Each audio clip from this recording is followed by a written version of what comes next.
मेरे पास इस चम्मच में कुछ नमक, एक हथौड़ा और यह कपूर की गोली है। मैं कागज का यह टुकड़ा लेता हूँ, उस पर यह सारा नमक रखता हूँ, कपूर की गोली रखता हूँ और इन सभी को हथौड़े से एक साथ इस तरह पीस देता हूँ।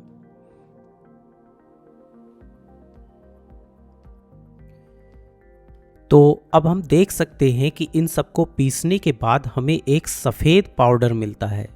अब यदि मैं आपसे कहूँ कि नमक से कपूर को अलग कीजिए, तो क्या आप ऐसा कर पाएंगे? यह वास्तव में कठिन है ना? क्योंकि कपूर सफ़ेद है और हमने इसे पूरी तरह से पीस दिया है।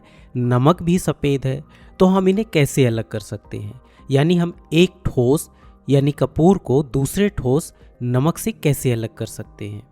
तो इसके लिए हम इस मिश्रण को गर्म करेंगे। इसके लिए सबसे पहले हम गैस चालू करेंगे और इसके ऊपर स्टील की एक प्लेट रखेंगे और फिर प्लेट के ऊपर इस मिश्रण को रखेंगे और उसके ऊपर एक गिलास को उल्टा करके रख देंगे। तो आइए देखते हैं कि क्या होता है। हम गिलास के अंदर एक सफ़ेद धुएं को देख सकते हैं, है ना? यह धुआं वास्तव में कपूर की वाष्प है। कपूर सीधे ठोस से गैस में बदल जाता है और इस प्रक्रिया को ऊर्ध्वपातन कहा जाता है। इस प्रकार हमने सबसे पहले ठोस अवस्था में कपूर और नमक को लिया और अब हमारे पास कपूर अपनी वाष्प अवस्था में है, लेकिन नमक अभी भी ठोस है। तो अब हम गिलास को सावधानी से हटा देते हैं और फिर इसे कुछ देर ठंडा होने के लिए ऐसे ही रख देते हैं। और जब हम ऐसा करते हैं तब हम देख सकते हैं कि एक सफ़ेद पदार्थ गिलास की दीवारों पर जमा हो गया है ना? यह क्या है? यह कपूर है। कपूर वाष्पित हो गया और जब हमने गिलास को ठंडा किया तो कपूर वापस ठोस अवस्था में आ गया और गिलास की दीवारों पर जमा हो गया। अब यदि हम थाली में देखें तो हम नमक को देख सकते हैं।